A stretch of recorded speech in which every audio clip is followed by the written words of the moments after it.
Good morning and good day. So like I said yesterday, today is a day of rest and studying before my placement test. So what I'm going to do today is just tell you about my experience so far in Japan. But before we get into that, I'm going to first, try something to eat for breakfast. So I bought this thing which is kind of like a chocolate donut type of thing. So why don't we give that a taste first before we get into the video. Okay, here we go.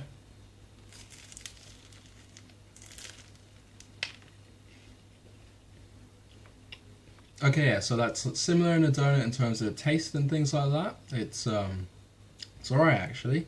I say it's a kind of dark chocolate kind of flavour to it, not really milk chocolate. Anyway, first let's talk about my experience in Japan so far. I would say Japan has definitely been a culture shock. Like you saw from Akihabara, I didn't expect it. I already knew about how colourful it was, but when you go there and see it for yourself, it suddenly becomes so much more colourful. And it was a very eye-opening experience, but it did feel a bit very touristy, with a lot more tourists as opposed to Japanese people. Other than that as well, the other thing I would say that's been an experience for me is seeing all the kanji characters anyway. So I've been studying Japanese for 2 years, so theoretically I should at least be able to read it. But then when you see all these kanji characters, suddenly it becomes a lot more harder to read. And I didn't realize that a lot of the kanji I know are being put into combinations which I don't know, and therefore I can't actually read what the word says.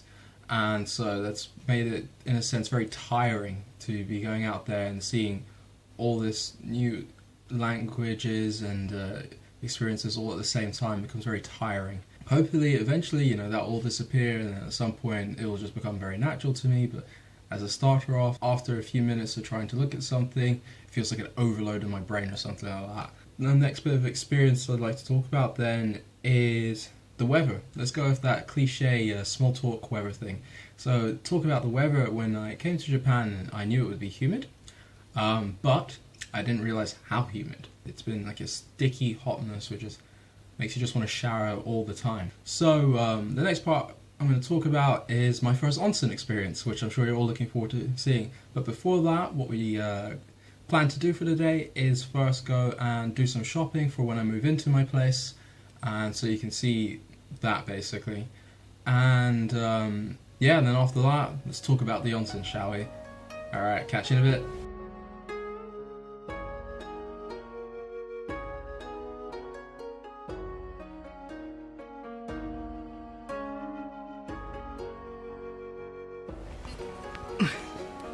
Konnichiwa. こんにちは。疲れちゃった。僕も今どこにいる？ネトリのデパート。そうだね。何が欲しいの？何が欲しい？ピロとベッドデュベ。あ知らない。あ。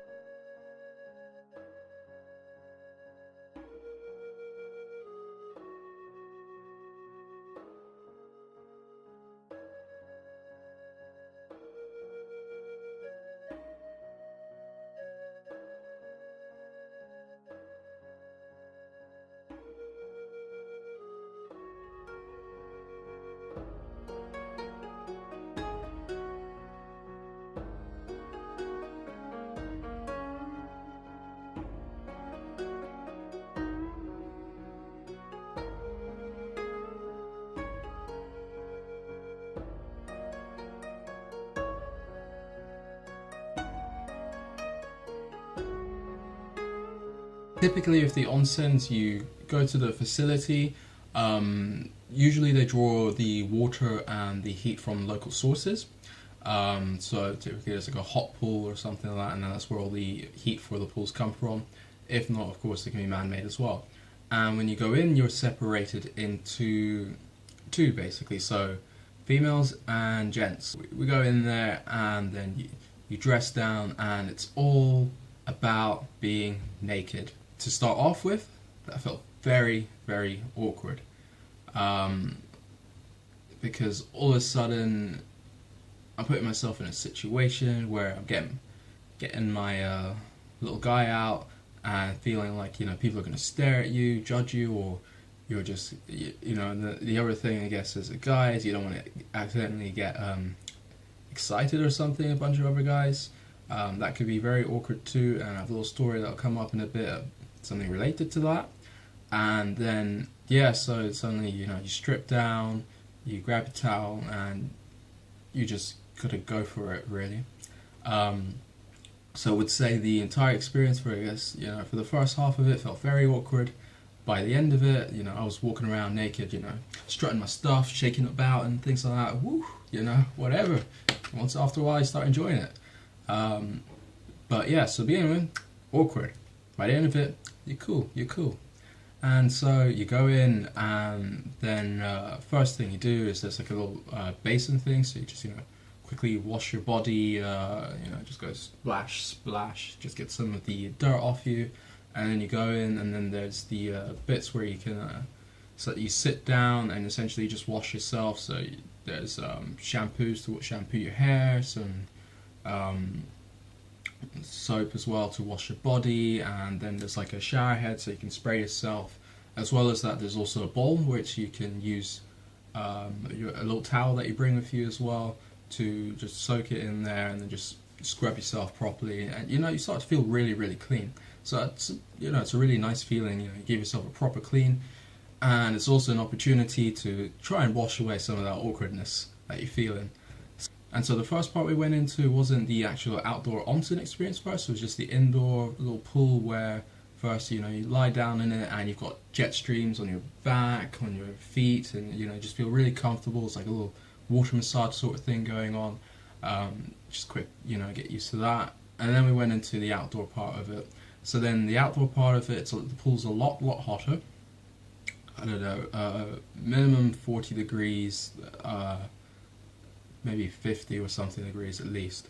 And so very, very hot. You go in there and you just, sit down.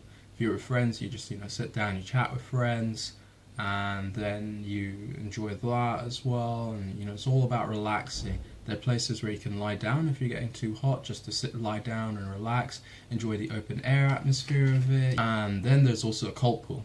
And when I say cold, it is freezing.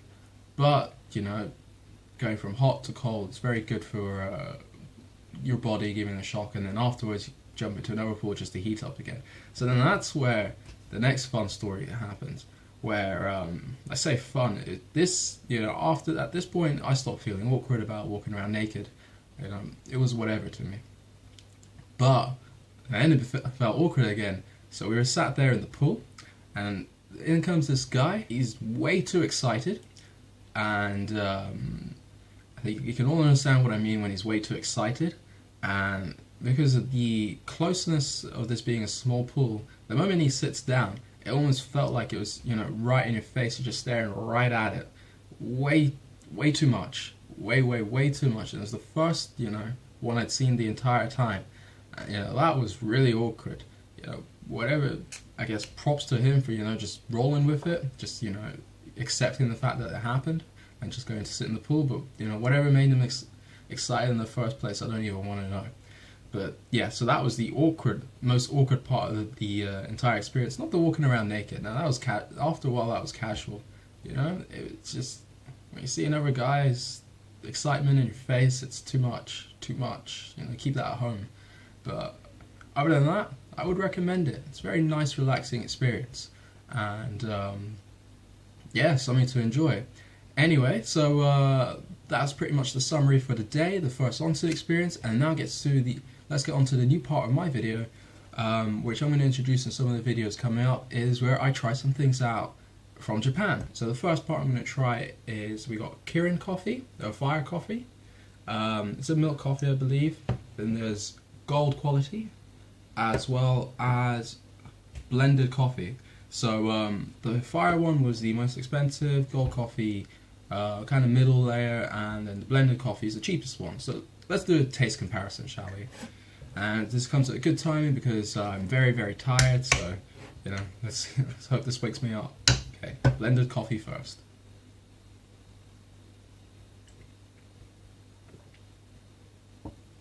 Okay, that tastes cheap. It's still a milk coffee. It tastes very much like very badly filtered milk coffee with a hint of milk and a bit of salt. Yeah, not the best I've tasted. Right, let's go for gold quality. Yeah, you can instantly taste the difference there in terms of taste. It's good as well, but probably not the best I've tasted. Still just a little bit of it's got a bitterness to it for a milk coffee. Hopefully that isn't because it was tainted by the other coffee, but there we go. Right, let's try the fire one, the most expensive one. Like, it was only about 30 yen more expensive than the cheapest one, so not even that expensive.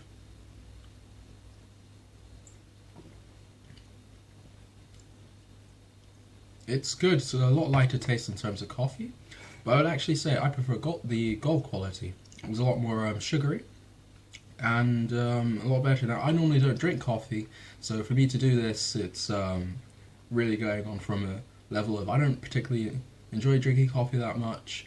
The occasional one's okay too. Here we go, let's try it out and see which milk coffee is the best. Now, they're all milk coffees, they're not filtered coffees in any way. But yeah, so anyway, I hope you enjoyed the video, and I'll catch you again tomorrow. Enjoy the rest of your day. Like, comment, and subscribe if you want more. Alright, catch you later.